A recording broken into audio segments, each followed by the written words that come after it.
Freedom in Eritrea, which is attached to the exhibition sponsored by the Berkeley Goldman School of Public Policy. Thank you very much for being here. We look forward to a engaged and informative discussion about this particular topic. I'm going to start by introducing our panelists.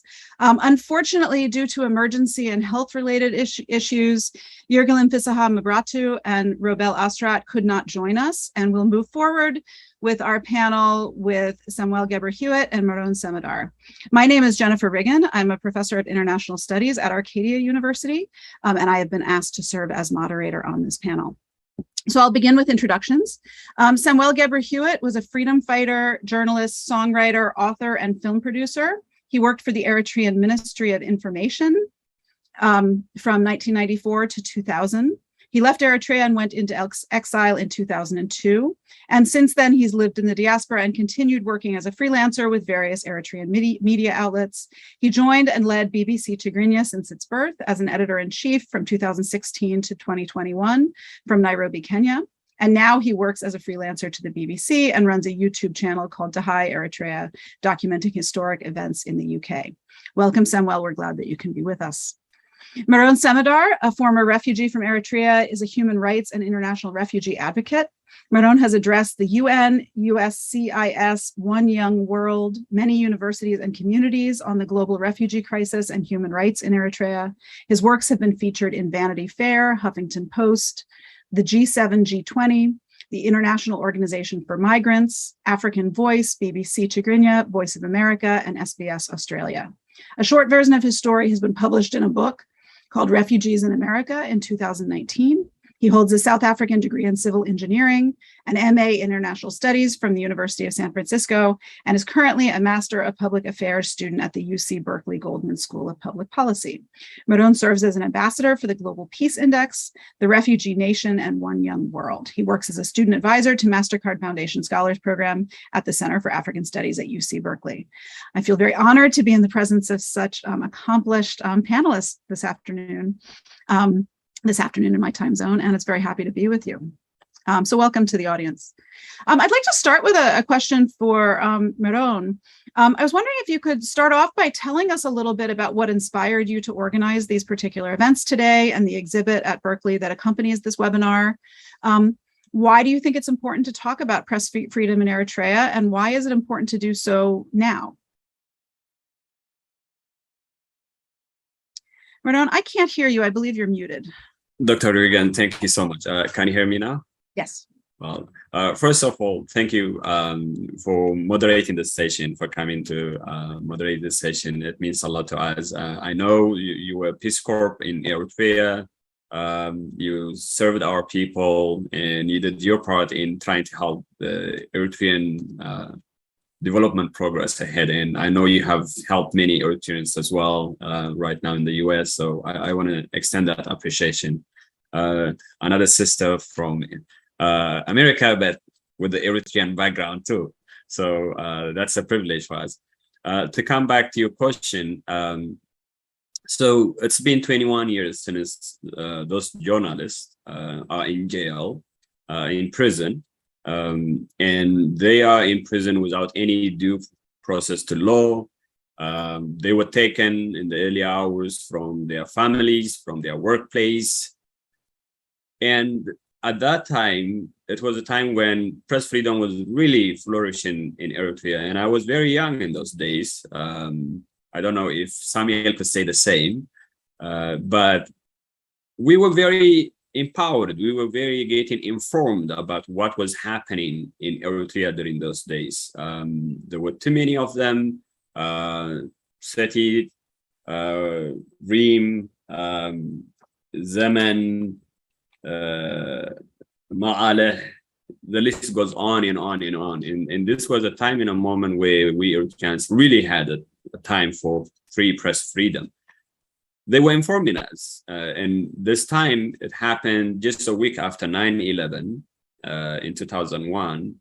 But at the same time, there was so many other things that was happening in Eritrea during that moment. For example, the war with Ethiopia, the border was just ended in 2000. And then many politicians from the ruling party, there was only one party, even during those days, and still continues to be, there's only one party, were questioning, such as, we have to end the war peacefully, we have to build our democracy, implement the constitution, those kind of questions, and things that weren't working within them. They were starting to speak about it, and it's those journalists that were feeding us that information.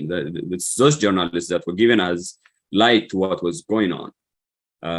And so the arrest of this journalist makes the start of the era of dictatorship in Eritrea, basically 2001. And ever since, all we hear is more journalists going to jail, but nobody's coming out. We don't know what's going on. Nobody can visit them. The Red Cross cannot visit them. Their family cannot visit them. We don't know if they're still alive. We don't know if they died. And they were the beacon of hope, the beacon of information, the beacon of democracy for Eritrea, because democracy doesn't just come because you implemented a constitution, but when you have journalists informing the people. Yes, many things happened since then. The political dynamics of the region, the country in its own, there's so many going on around us. But their lives matter. They are brothers to some of us. They are colleagues to some of us. They are fathers to some, husbands to some, friends to many of us. And what happened to them? It's the right question to ask. It doesn't matter whether it's 21 years since that day or if it's happening every day. We have to question those questions. The other thing is this. They are the longest serving journalists in prison as we speak. They have been the longest in prison. It's not right. Their lives do matter. They're not just statistics. They're not just names. They deserve the right to live, the right to express themselves. And the fact that press freedom was killed with them being in prison, ever since, what we see of Eritrea is not any peaceful. All we see is people running away, people disappearing, people going to prison without any due process of law. So there is zero accountability. So when they were giving us that information, there was some form of accountability. So the question is, how do we get back to that era of accountability? And that's why we're standing for them. We also try to connect this event with UC Berkeley's free speech movement of 1964, an era where many students stood up for their freedom of speech. And that era of advocacy have contributed greatly to the rest of the world on press freedom. So this comes in line with what's happening in Eritrea for the last 21 years. Yeah, there is so many reasons, but the most important one being their lives matter. If they've committed crime, they should come in front of due of law, and we should hear what their crimes are, and we should go forward with that. But they're just taken to jail without any process of law. So that's what we're standing to commemorate their arrest, their contribution to building a democratic and prosperous Eritrea. And deep down, just in the basics of humanity, they are human beings. Their lives matter.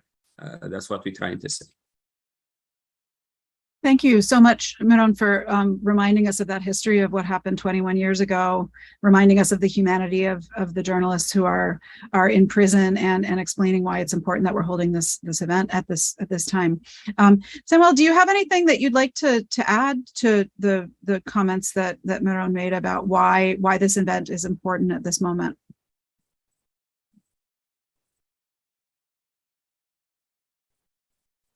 Yeah. I believe you're muted.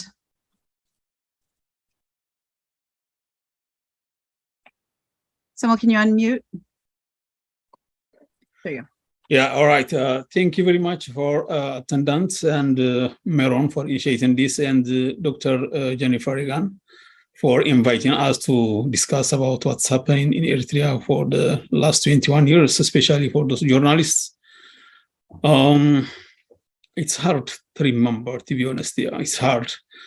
Whenever I recall those events since 21 years ago, I feel kind of unashamed and embarrassed for myself and for my compatriots who could have fight for their release and freedom. Whenever I invited for such kind of webinar or gathering, I feel embarrassed, as I said, because I think that I haven't done enough to advocate for those journalists whom I know closely, many of them my friends and my colleagues. This story may raise curious questions. How could it happen, or how could it possible for someone like them to be in prison for 21 years without any process of law? But it happens in Eritrea, and that is the sad part of the history in our country. When I think about my friends and former colleagues, the veteran journalists who disappeared, the time Miran mentions, September 21st, as I said, I feel pain because I know some of them and their friends, their relatives, their daughter and sister. So it's hard to remember these journalists in this time. Even though many human rights advocates and journalists like me write about what happened to them and their families is beyond human imagination. We have done nothing more than highlighting their plights in writing and social media campaigning. The fact that their whereabouts still remain unknown, and it is not even known that how many of them are dead or alive, is an indication that our attempts and actions are inadequate. Yeah, that's I can say for the time being. Thank you so much for your comments. Just as a follow-up question for you, I was wondering if you could comment on if you had the chance to know any of the journalists in prison, and if so, can you recount anything about your time with them?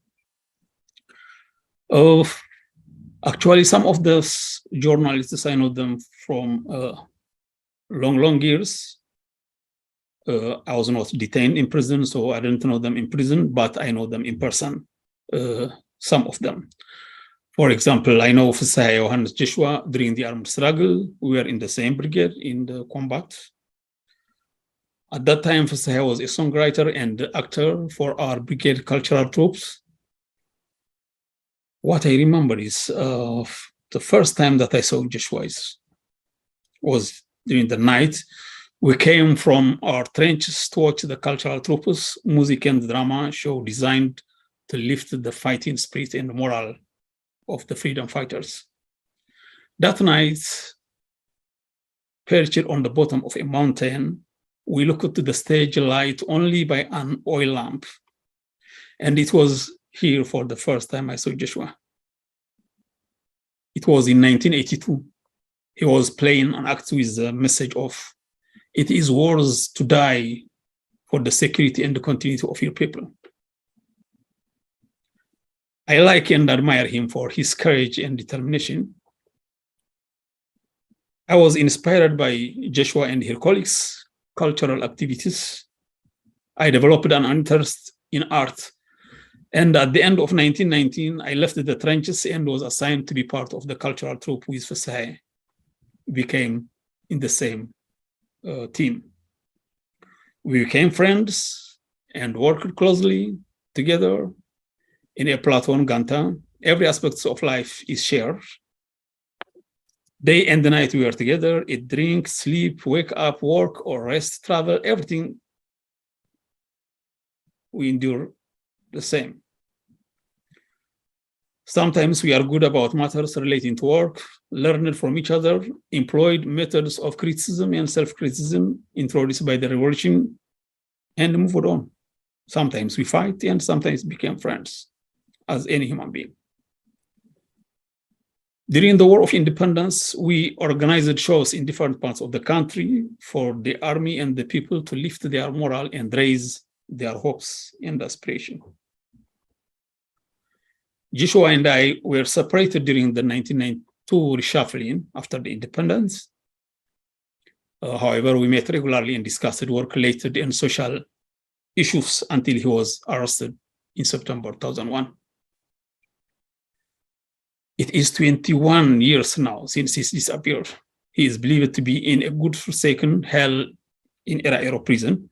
Every time I remember him, I am taken back to the love we shared, the conversation we had, and the comrades and friendship we shared. I also met the famous war photographer, the legendary Siyum Tsahay, in the trenches of the Dandan Mountains in 1986. I was young at that time, maybe I was 18 years old. When he accompanied a British photojournalist called Jonathan, I don't recall his name, but I am looking for him till now, this British journalist, because he took us a lot of photos for myself and for my team. There were in Dandan. Dandan, for our audiences may know some of them and they may not others. It is a strategic mountain near the historic town of Nakfa, which was liberated in 1977 once and for all. Dandan had seen some of the bloodiest battles during the years of attrition. Then I was a radio signal operator for the company stationed on the mountain. These British journalists came to document the daily life of the smallest unit squad, and Siyum was helping him as an interpreter and guide through the dangerous trenches. Fast forward, we both survived the war, and after independence, by chance, we met at his family house in 1991. I met his fighter sister Mulu in Asad. Then we came back to Asmara. She invited me to her parents' house, and we were having coffee with her mother and father. Then Siyum joined us, but we didn't remember each other. When we met another time, I asked him if he had come to Dandan with a photojournalist in 1986, and he immediately remembered me. After that, we met regularly. We worked together. In 1996, I wrote a drama titled Confession, and Siyum adapted it into a film. We also collaborated in similar efforts to adapt my other drama, Life with Faith, into a film. Finally, when we were planning to adapt another drama, Defense, it is into a film, I felt ill and went abroad for treatment, and we remained separated ever since. However, although we were separated physically, we remained together in spirit. Between 1996 and our separation, we met regularly. We used to travel together, we used to work together, and we used to discuss about the political and social relates of our country. We exchanged ideas and wishes that we thought would lead our country to the road of development. While wishing the best and dreaming about great goals, some of us into exile and others into endless exile. And I know the others, Tamaskan, Abu Arre, and the law. So I might come later to discuss about whom I know and how. I think I will give chance to Meron. Thank you so much. It's very interesting to hear you talk about your longstanding relationship with these journalists, and especially to note that these were people that were working along with you for the liberation and for the betterment of the country for so many years prior to their arrest. That's really struck me in everything that you were saying about them. Maron, do you have anything else that you'd like to add? And I'm particularly interested to hear from both of you, if you could talk a little bit more about the history of constraints on press freedom in Eritrea, particularly if anyone is listening in who's not particularly familiar with that. And if you could talk about how it evolved, where it came from. Were there always constraints on press freedom, or was it something that came suddenly? Was there always a desire for the work that journalists did? Or was that something that was unusual in the summer of 2000, right before their arrest? Just if you could put all of this in kind of a broader historical context for us. And Maron, you spoke to this a bit earlier, but do you have anything to add? Please make sure to unmute yourself. Yeah, I'm not. I don't think I could add much to what I added earlier on. Maybe Samuel would have a very good recount. I was young during those days. All I know, my attachment to those newspapers was that there were many, and we would, in the afternoon or around 1 p.m., we would rush to buy whichever one we really liked. There was some of them for talked about politics, interviewed politicians. There was some of them about love. There was some of them who had many poetry kind of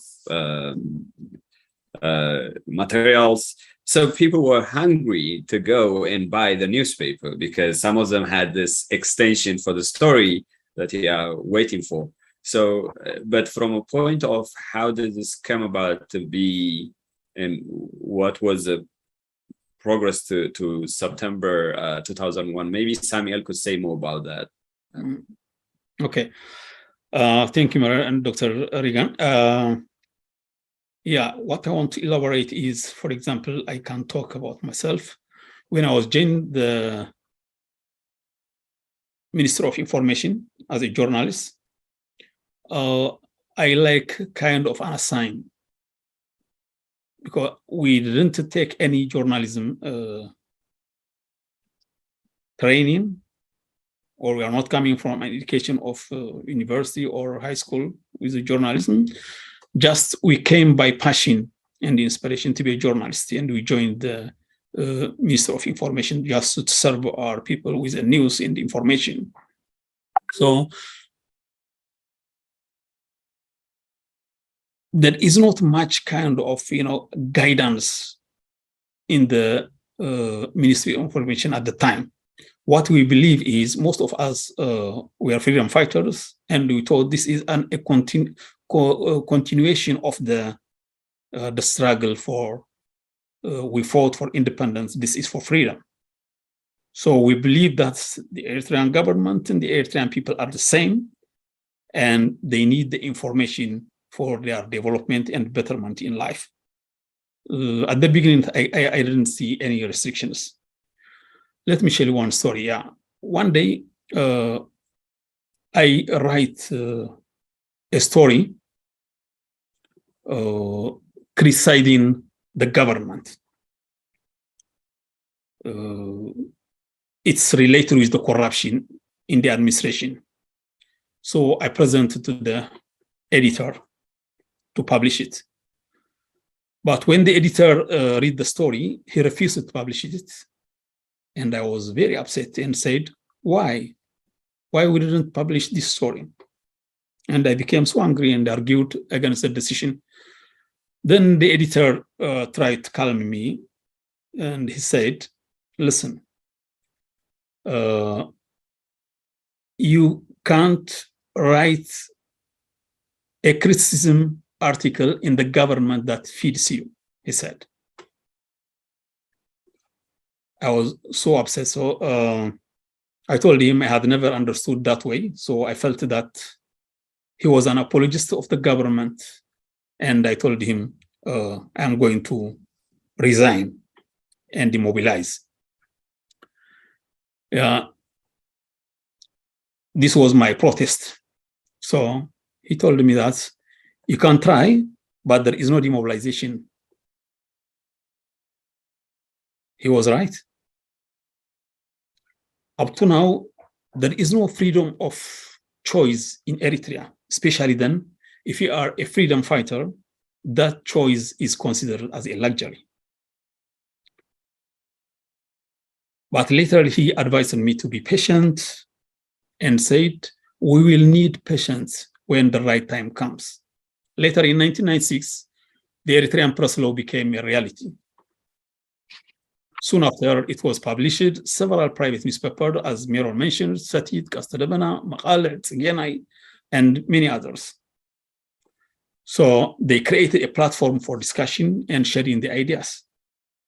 What I was expecting, and many people was expecting, at least the articles we can't write and publish in our government media, we can write on these newspapers, and many of us writing in the pen name in these newspapers, thinking to correct the wrong issues or the wrong administrations. But the government didn't tolerate. Instead of supporting them through training or financing, he tried to kind of obstacle them with an access of information. Finally, the government has banned all private media in September, as all we know, and all the journalists detained. This is the situation in Eritrea. One party, one man show, no tolerance of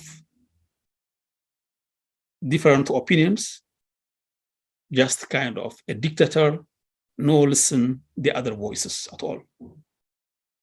That's why he detained them for 21 years without due process of law. That's the reality in Eritrea. People should know. Thank you. Sorry. Thank you. Thanks so much for your answer. It's so interesting. So many of us think of that moment in 2001 when the private presses were closed and journalists were arrested, what we've been talking about, as this sort of watershed moment that changed everything. But what you're describing is actually a much longer history of a strong desire among journalists to fight for freedom of the press, freedom of information, ability to get stories out to people, and people's desire to have information, and also a long history of trying to repress that goes way further back than 2001. It seems important to me for people to understand that long history, because the way the story is often told is that 2001 was just a process that came out of nowhere, that it started, and of course it was a very pivotal moment, but it had come out of a long process. Would you agree with that? Sure. Yeah. Even what I want to add is one thing is I mentioned this in some part of kind of gatherings that then Minister of Information Barak Gabriel, now he is detained in El-Airo with these journalists. He was a political figure with G15.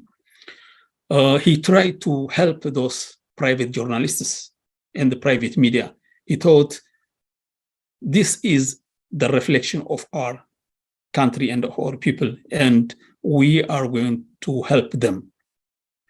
There are individuals, even in the ministry of in different ministries and in the governments, they are thinking and advocating for the free press in the government. That's why many of them detained along these journalists for 21 years without any information in this hell El-Airo. Mm-hmm. Yeah, thank you for that. A follow-up question for you, and you've talked about this a bit also, but you worked for the Ministry of Information in Eritrea and worked in journalism in one capacity or another. You've also worked as a journalist outside of Eritrea for various news outlets, including the BBC and many others that I mentioned when I introduced you. I was wondering if you could compare and contrast the experience of being a journalist in Eritrea with the experience of being a journalist elsewhere. It's clearly a very challenging job wherever you do it. When you're a journalist, you're always going to be held up for criticism. But if you could talk about what the experience of being a journalist in these different settings is, I think that would be interesting. Okay, yeah, thank you. As I mentioned earlier, I was working as a journalist in Eritrea, just without any basic training, but later on we trying to get different kind of short courses in training, and we joined also in 1996 for the certificate program in University of Asmara, but our capacity, our knowledge, and our experience was limited. And we work, as I mentioned it, we work as kind of a propagandist journalist in Eritrea. We believe that we are serving the country. We are not forcing to say this or not, but when we try to correct the wrongdoings in the Eritrean media, we are not allowed. Later on, I left the country and I went to exile, and I work with the different media outlets for Arena, Medrek. This is kind of an opposition media, and this is the other extreme, and also criticizing the government.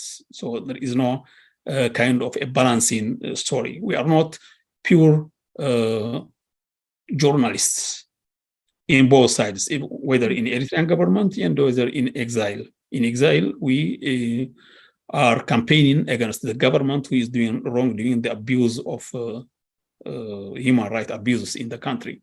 But when I came in the BBC is a different media outlet, it's international media outlet, and I was learned to be an impartial journalist. I was guided by the law of the BBC, and I was learning a lot, and I'm glad joining for this 4 or 5 years working with the BBC and still working as a freelancer. But when I work as a chief editor of BBC Tigrinya, I learn a lot, and I know what could be the journalists, pure journalists in the international media. So that's the different.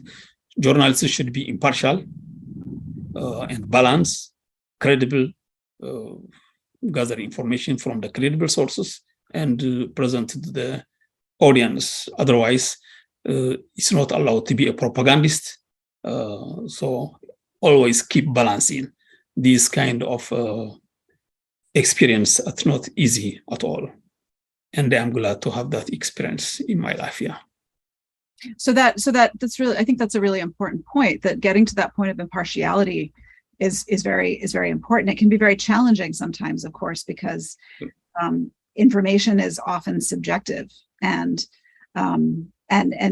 journalism is also a short form compared to sort of the kind of academic writing that some of us do, where you have a lot of time to make your argument. In journalism, you sort of have to make your point very quickly and based on the facts that you have. But impartiality is, so it takes a lot of training, and it takes a lot of work. That's very interesting for you to talk about those different perspectives of being a journalist for the government, being a journalist for the opposition, and then being a journalist in this more impartial kind of outlet. It's very interesting. Let me ask another follow-up question, and this is sort of a question that might be a critique that might be running through a lot of people's minds, and I'd love for both of you to comment on this. Many people might argue that in a place like the United States, for example, where we have a lot of press freedom and we have a lot of access to information from a lot of different sources, people might argue that that creates other problems, that it's become too hard for everyone to discern between information and propaganda, that there's accusations that the news is biased, the news is slanted, the news is fake news, that come from all different sides. Do you think that there can be too much press freedom? Can press freedom cause problems? And how is the situation in a place like Eritrea different than maybe the situation in a country like the United States with regard to press freedom? Maron, do you want to give your thoughts on that and give Samuel a little bit of chance to rest? Yeah. Well, here's the thing. Let's go back a little to Eritrea. It's we used this, and I've heard this joke among the Asmara University students who, like when Asmara University was around, they couldn't get a lot of things done because it's a small country, very small number of population, and people somehow knew each other. So why am I saying this? In a place like Eritrea, if something is done and there is room for it to get in front of the news, it's easy to clarify whether this is true or false. In a place like the United States, it's a massive country, big number of population, but it goes down to the bottom of it by accountability. There should be a means of accountability, and there should be retribution for wrong information as well. I advocate for that. Yes, the question of where the propaganda and having honest news, the two major outlines in medias in the US between CNN and what is the other one? I'll remember it. Fox News is that sometimes it depends who you're listening to, which audience you are from, and it can always get twisted and things like that. but people should be given the right to choose which information they should be listened to. Yes, there should be a credible investigative unit. There is investigative journalism that's growing, not only in the US, but also in Africa as well. I used to live in South Africa, and one of their major journalists was at the investigative unit, boiling down things to the bottom of it. And things like that should grow in African setting as well. In short, there is a way to make sure that the right information passes to the people. And to a certain degree, it is the role of the government to hold people who pass in misinformation accountable. And I advocate for that personally as Meron. Right now, how news is passed in Eritrea is somebody says something and it just blows like a wind. Maybe the other person adds something to it, and it just keeps going like that. There is no any form of institution in Eritrea, even to hold journalism accountable. There isn't any form. So having too many media is better than not having any media at all, which is the case right now in Eritrea, because whatever happens, people don't know what's happening. Even if there was a bus that was flipped on the side of a road somewhere in the country, most people don't know what happened in the country. And it's such a small country with a small number of population. Everyone should know about what is happening. I'm just making that as an example. There is so many wrongdoings in this government. People have been tortured, people have been in prison without any due of law, and there is no accountability to it. And it's journalists like those who are in jail that could have given us light to what's going on. So I would strongly advocate for as much as possible journalism and openness of journalism.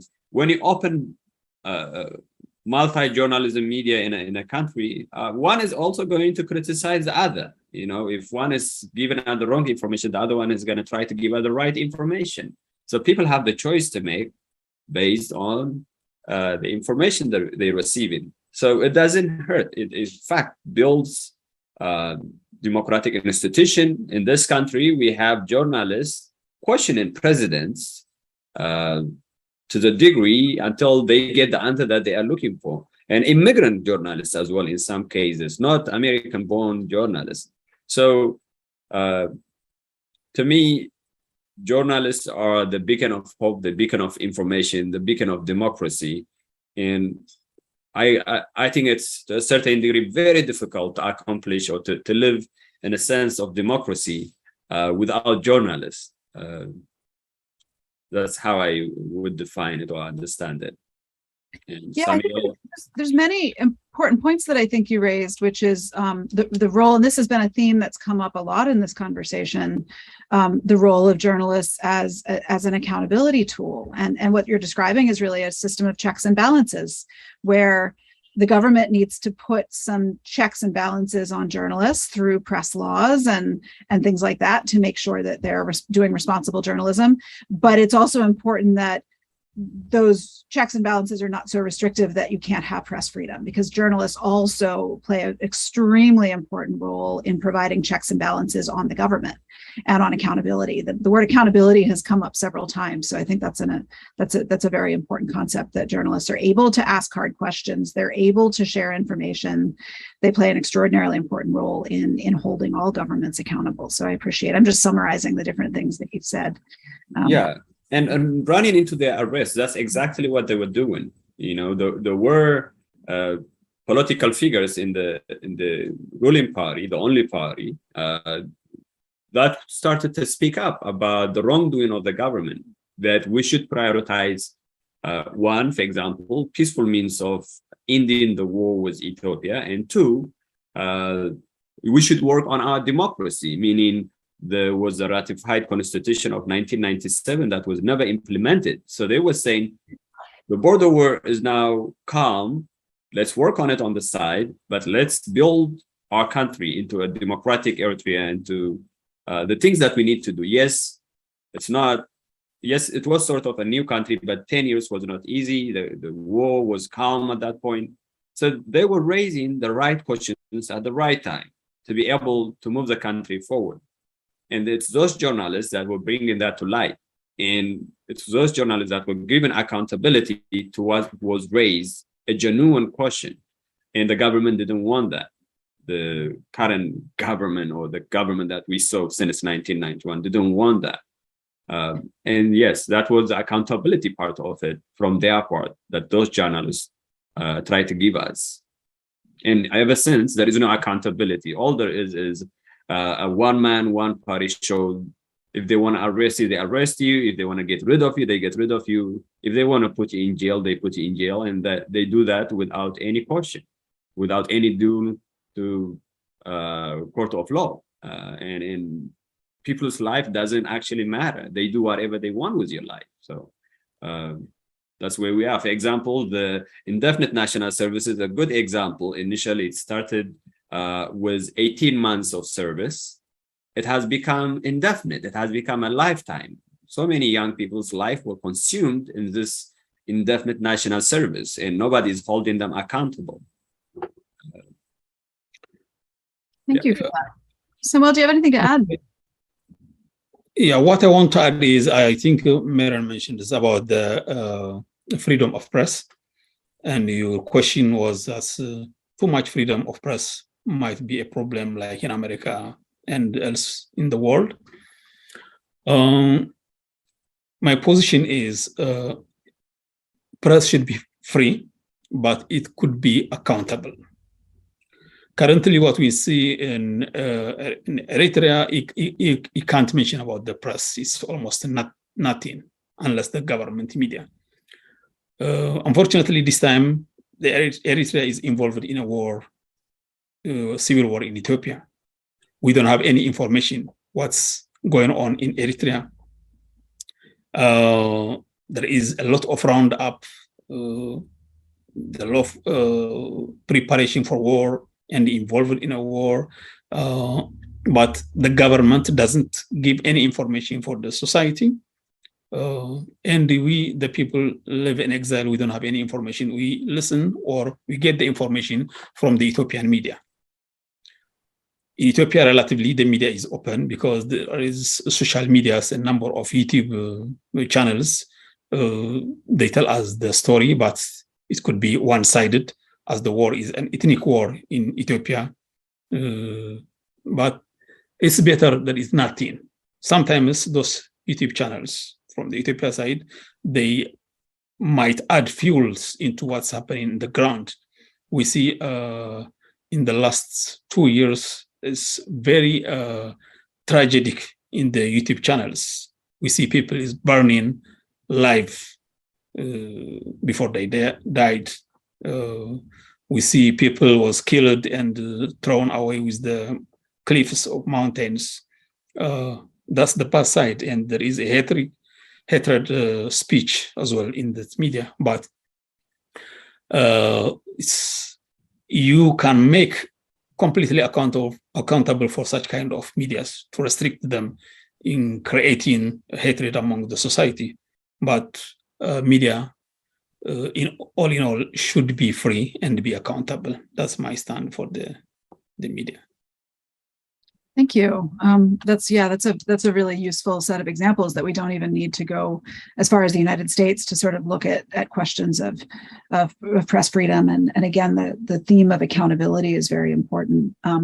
Another set of issues that have continued to come up during this conversation is the relationship between press freedom and other issues. For example, due process, the fact that journalists were arrested without any formal charges, have been in prison without any term limits on that. They've never been formally charged. And this, of course, is a theme that often comes up when we talk about press freedom in Eritrea. Another issue is the general lack of civil liberties, the lack of restraints on time limits in national service, and just the general sense that people don't always have control over their lives, that there are not basic civil liberties.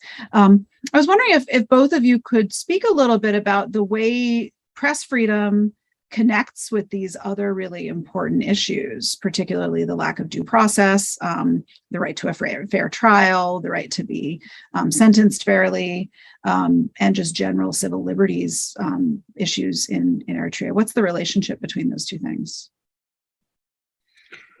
Yeah, to me, there is nothing relationship between this. It should be a relationship if once was accused, so it should brought to the court within 24 hours, then he would allow to have his own solicitors and get free trials. But unfortunately, in Eritrea, there is not such kind of things or opportunity. All these journalists and the G15 was detained at the same time. They were disappeared for 21 years without any due process of law. So that's the very dangerous thing in Eritrea that's happening. They will never visit their family. They will never see their families. They will never receive any medical treatments and no letter at all, no communication. They are completely disappeared, and I don't know whether they are alive or not. We heard some news from some guards who left the country. They were guarding them. There is rumors, some of them they might die, some of them might ill, but we don't have any clear information about these things. So that's why this government is a completely dictator government. It takes the rule at his own hand and he do whatever he likes. That's why the Eritrean people and the Eritrean elites who fought for this inhuman treatment of such prisoners. That would I say, yeah. Thank you. One thing I could have added to this is, had the press freedom that sort of started in the 1996 and onwards continued, I think we would have seen accountability. I think we would have seen great progress. I think the fact that all this media was cut off on September 2001, that was a huge blow to progress, not only on press freedom in Eritrea, but also to the whole future of the country, from democracy, from progress. You know, some of those people were journalists, like real journalists that went to school for journalism and got their degree.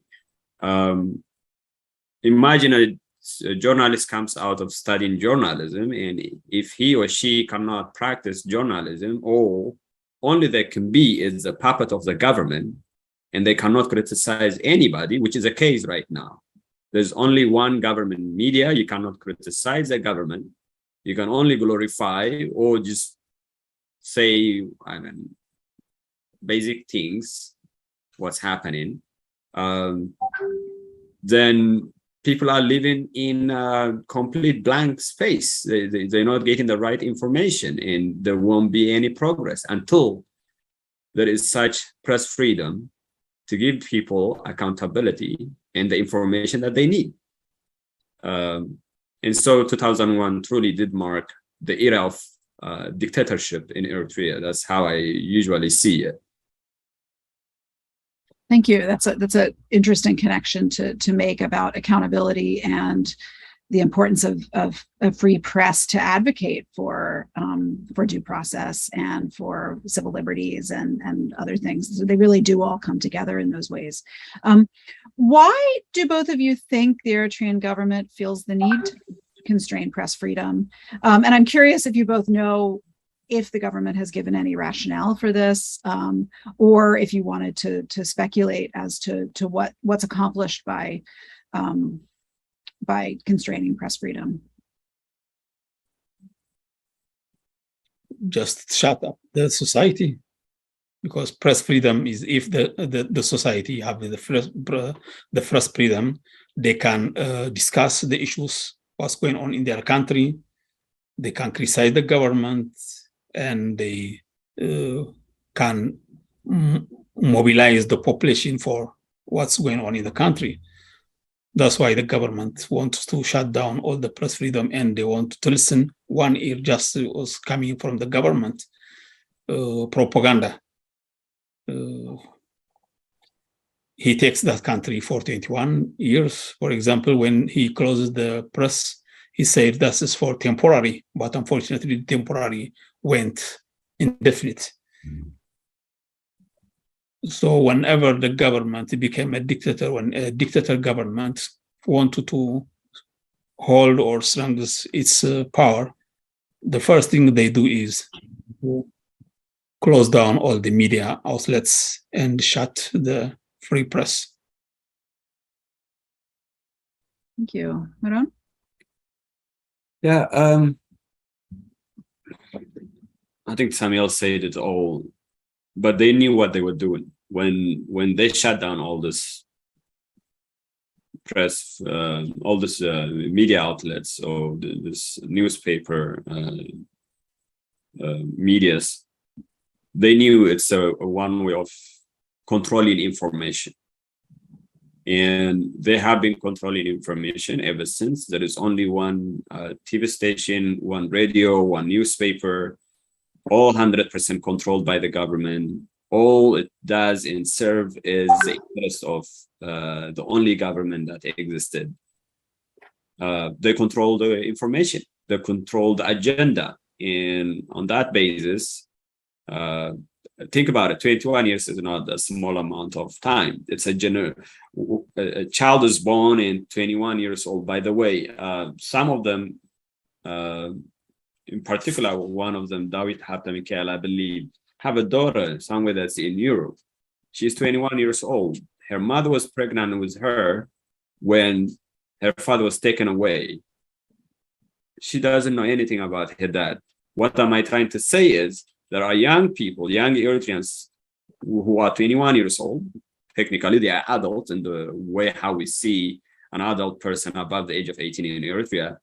But all they know is an information that's fed to them by the Eritrean government-run medias. Now, you can imagine how much they are thinking. Their mindset is so controlled by this media. So it's not just about information, it's also your horizon, your way of thinking to the world is controlled, is really put in such a small box that they own. That is what they developed. They developed a generation that's controlled in the information that they receive. There is no internet. It's very difficult to get internet in Africa, in the entire Africa continent. If you're going to struggle to get internet, it's Eritrea. So even with this world of globalization and a world that seems coming very smaller because of technology, Eritrea is not a part of it. So this younger generation of less than 25 years old don't have any clue outside what is given to them by the Eritrean media outlets. So to me, it's not just about the media is being shut. It goes beyond that. You're controlling people's thinking, the right to liberty, the right to think freely, the right to dream is not there. How can you dream when all you see, all you know is given to you by one government, and all they want you to think about is there is a threat from a neighboring country that goes on for decades. And that's how they control in the narrative. That's how they control the agenda. That's how they control the people. And that's where we are. And it's not just about, yes, the media could have opened many doors in knowledge and information. Like Samuel mentioned, people could have gotten the right information to question what is wrong or to air their voice. But to me, it goes beyond that. Controlling the private media is controlling the people. And that's exactly what they did. And when people cannot take it anymore, they burst, and their only way of freedom is to run away. And that's what they're doing. And I tell you, I recount this. When we get to Sudan, we run away over the border and we go to Sudan. Like just seeing even the different kind of drinks, Pepsi, Mirinda, and things like that. Like we felt we are just in a treat for a different world. You can imagine how much our brain was so controlled that all we know is what we know. And the moment we step out of that country, then our horizon starts to open up. Where was I? Today, Eritrea is, it's For the people that are not in jail, it's still open prison. It's prison. Even if you are with your family living in a city or something, you are still in prison. The entire population of Eritrea who live inside the country is in prison. That's how I define it, because there is no way for you to even imagine with your brain to use it to think what's out there or to be able to connect with the rest of the world. None. So it goes beyond. He said well, yeah. Meron, he said well and elaborated well what's happening in Eritrea regarding the information. For example, the national service, when it starts in 1994 with a goodwill, we thought it's a goodwill just for 18 months. I was one of the advocates of that national service. And the first article was written in Hadas Eritrea, was my article. It's saying it's good to serve the country for 18 months because, as I mentioned when I met and saw Johannes Joshua, it's good to die for your country and your people's betterment. That's the continuation of building the nation. But later on, what have done the government is when this all criticism is coming, is completely shut down all the private newspaper and controlling the use. And they, with this no end of national service, they took all 11th grades into the national service in Sawa. They studied their 12th grade there. Completely, they are kind of brainwash what's going on in the country. They only receives from those government cadres. They don't have any other outlets to see the outworld, as Meron mentions. For example, when he went to Sudan, we were surprised by Merenda and the other things that's in Sudan. This is a big reflection what's going on in that open prison, Eritrea.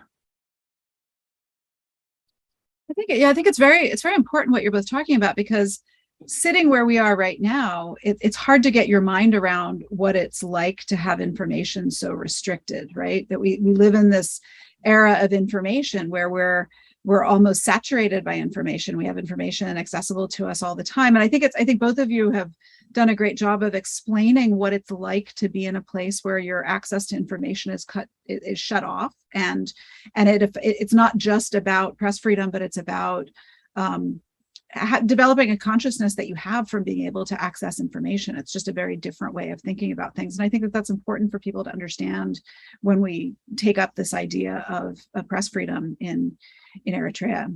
I only have, I think I've mostly asked most of my questions. I have one more, but before I ask it, let me give both of you the chance to add anything else that's come up for you in this conversation that you think that's important to mention.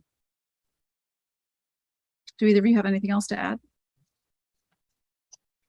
For me, I have the list of those journalists that are in prison, and I want to say a few things about them. They're not just numbers or names. They're individuals like us. I try to picture it. Where would they be had they not been in jail today? Like I mentioned earlier on, some of them have children. Some of them were very young to even reach that age of marriage. I mean, they could have, but I guess they thought they have their life ahead of them, and their life was cut short. This is literally what has happened. Their life was taken away from them. In 21 years, maybe some of them could have been fathers, seen their children graduate from colleges. That is what is taken away from them. They're not just journalists. They husbands, they fathers, they brothers, sisters, they colleagues, friends. And we have to recognize that. And in fact, to a degree, the Eritreans that are out there, the privilege we have that we still are breathing, and the fact that we could even talk about them in a way, I want to humanize them. They have a soul. They have a soul that's been stolen from them. I wish we could have been joined by one of the panelists, Yergalem Fesaha. She was in jail for 6 years. They've taken 6 years of her life. For what? for being a journalist.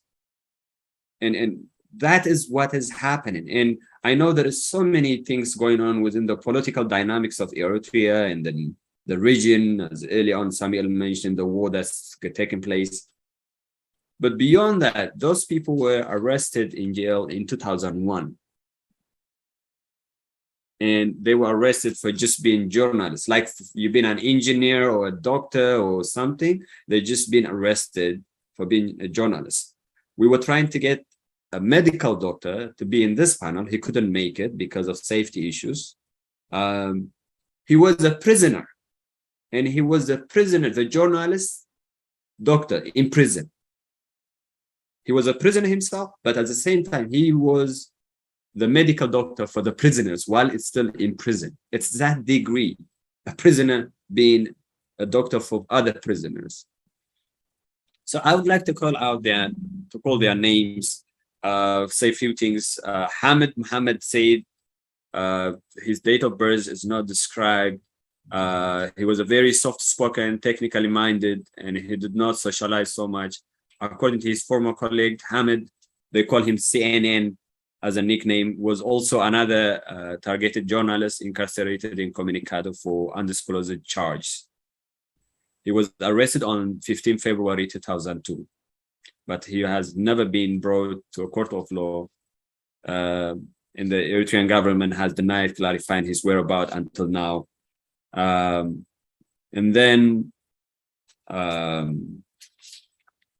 Suyum Sahaye, I think Samuel mentioned a lot about him. He is a former freedom fighter, the first director of the state-owned national TV channel Eri-Tv, and a freelance photographer, journalist. And I believe Suyum has some children that are in the diaspora. Am I correct, Samuel? You're right, Suyum? yeah. How many children does he have? He has 2 children, and they are doing well in their education. The one is doing her first degree, and the other is doing her master's. They are doing well, yeah. Okay. Again, they live in the diaspora, not inside the country. You cannot do that even. You cannot choose what master's degree to study in the country. And then there was Saleh Idris Said. They used to call him Al Jazeera. He eventually disappeared in February 2002. He was working for the Arab State Radio. And Idris Abi Arre, there was this famous quote that he said that the strange thing about the matter is that every time that discontent and content resurfaces, the stubbornness of the ministry grows. So he was technically speaking up about the ministry of, probably the Ministry of Information. He's married and has 1 daughter, and he remains in prison. Madhani Haile, he was a deputy editor of Kasta Dabana.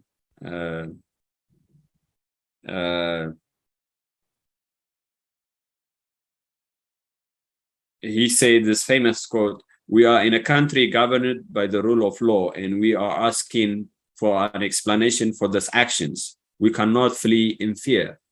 And you know, when I read Madhani's quote, that's exactly what we did. We ended up feeling in fear. So we just let down Madhani in his words, in what he believed and in what he stood for. Amani El Asrat, he was the editor for Zaman. He was an award-winning poet, and he said the ugliest of the thing of war, when it springs, comes when its ravaging echoes knock at your door. It is then that the scourge of war brews doom. That was Amani Al Asrat, brother of Robiel Asrat, who's supposed to join us for the panel. And then there was Sahle with the Itai, that was his nickname, Sahle Tsagazab. He was a veteran freedom fighter. He worked in various capacities in military intelligence after joining the revolution in 1974. He had a legal expertise. He wrote critical articles, were some of the most read and balanced pieces during the heightened period of political discussion. This is basically between 1998 until 2001, until the arrest of the G15. That's Sahle Tsagazab. And then David Isak, mostly people, they know him as the Swedish Eritrean journalist. He was taken into prison in September 2001. He was briefly released in 2005, but again, he was taken back. He was a poet. He used to own the city. He was one of the co-founders of Showy Children's Theater. So he was also helping children into theater. Then there was Yusuf Muhammad Ali. He was among the first editors to break the long silence and culture of secrecy by conducting an interview with the then Minister of Local Governments. As we talked earlier on, the first journalist that gave us light to what was happening within the ministry and the government. So Yusuf was among the first one to do that, Yusuf Muhammad Ali. And then there was Jimmy Kimmel, an Eritrean Jimmy Kimmel. He was born in Karura and fled to the neighboring Sudan at the early age with his family to escape the ongoing war. He completed his secondary school in Sudan, received a scholarship to continue his studies in Libya. He was active in the student movement, eventually joining the armed struggle in Eritrea in 1989. After Eritrea's independence, he continued to work for the Ministry of Information. He was detained on November 24, 2005. And then Matthias Habtab, he was a journalist and mathematician. And among his colleagues and readers, Matthias was known for his courageous stand, his refined editorial, and as a person who speaks truth to power. Matthias was a conscript in the Eritrean Defense Force at the time of his arrest. Until now, nothing has been heard of his whereabouts. He was arrested on September 23rd, 2001. And then there was Temasgen Gabriel. He was a comedian. He was a band leader. He was a sport editor and self-trained cameraman. Temasgen, who was a father to a son, was conscripted in the army before his arrest in the morning hours of September 23rd, 2001. In addition to his duties as a journalist, Temasgen also acted in some of the most acclaimed plays performed in the country. Like other journalists, his fate is unknown. And then there was Gabriel Kalata. He used to report for Siganai. He was arrested in July 2000 before the political crackdown. That was Gabriel Kalata. And then there was Fisahaye Joshua Johannes. He was a poet, a playwright, journalist, co-owner of Setit. He was rounded up in the morning of 23rd September 2001 at his home. David Hapta Mikhail, I know he have a daughter somewhere in Europe.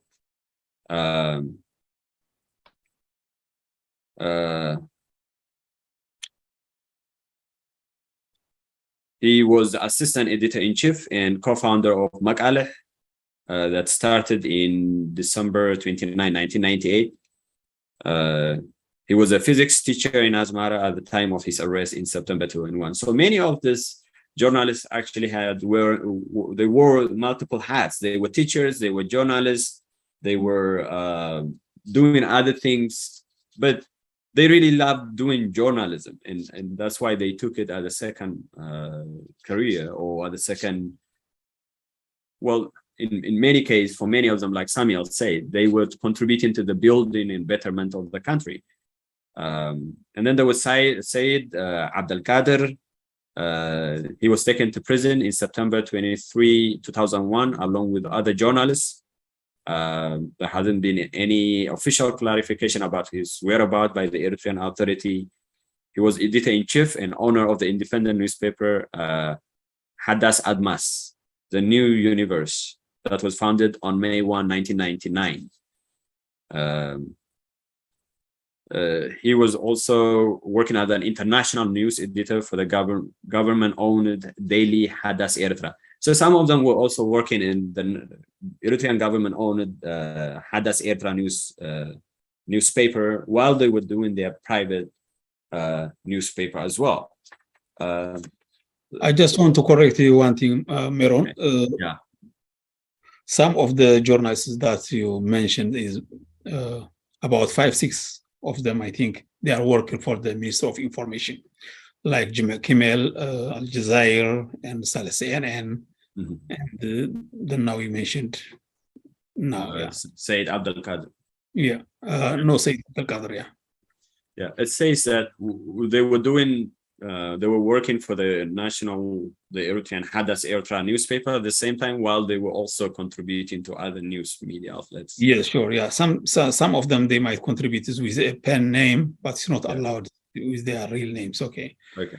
Yeah. Thank you for that correction. The most important thing is there is a number of journalists, not only for the private press, even for work in the government, they were detained and disappeared, and they never brought to the court of law.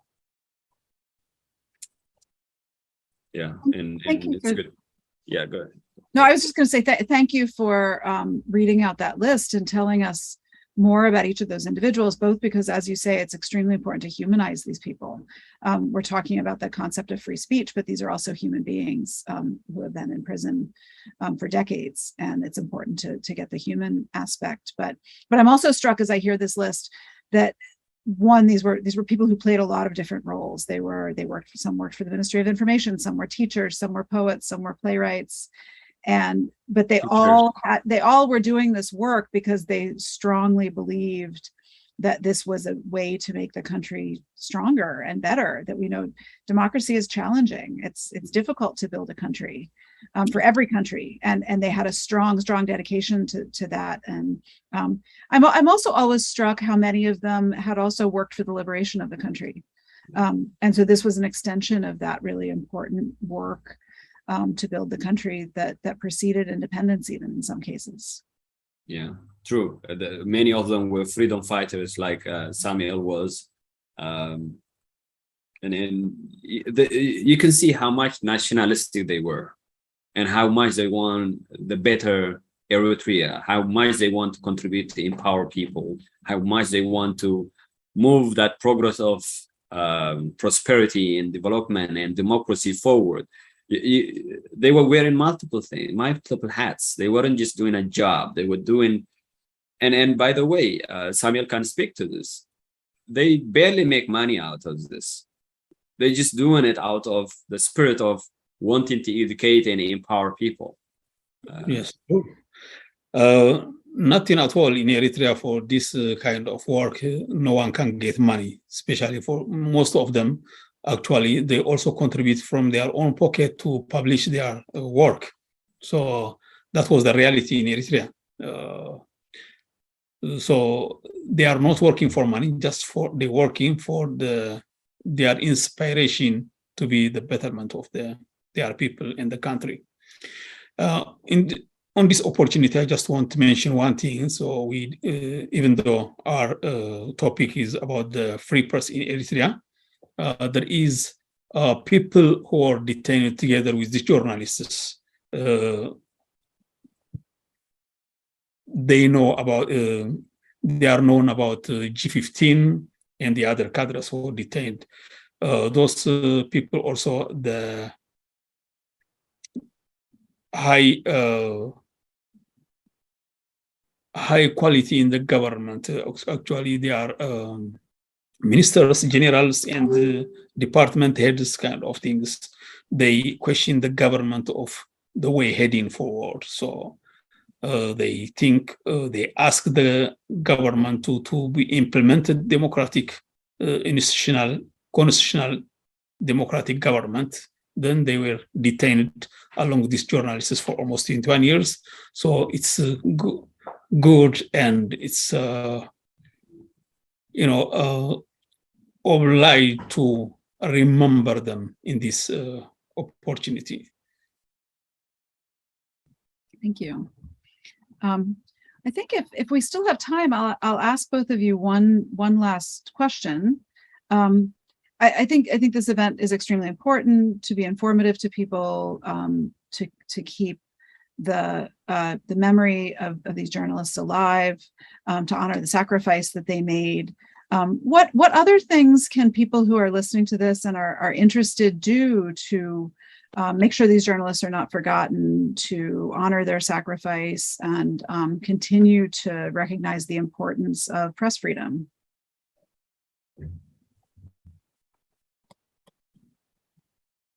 Well, in the case of Eritrea, we did this exhibition for 2 days at UC Berkeley in front of Caesar Gate Crescent. It's when in 1964 the free speech movement took place. Graduate students at UC Berkeley stood out for their press freedom, for their free speech. And by hosting this event, what we're trying to do in a sense is that for people, I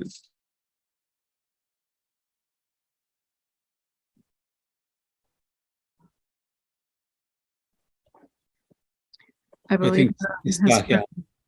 Samuel, would you like to pick up? Oh, you're back. Okay. Yeah. Sorry. I'm back. Sorry. Okay, so I was saying this event, can you hear me? Yes. Yeah. Yes. Okay. So this event was a 3-day event. We did an exhibition about it in front of the Caesar Gate Crescent, the main entrance to the UC Berkeley, University of California, Berkeley entrance. And it's historic in such a way that the 1964 free speech movement started in that environment. So we're trying to connect it that free speech is so important. It's what moves the country forward. But on the basis that what people could do, if we could do this in a small way, people to recognize that this is part of what is missing in Eritrea.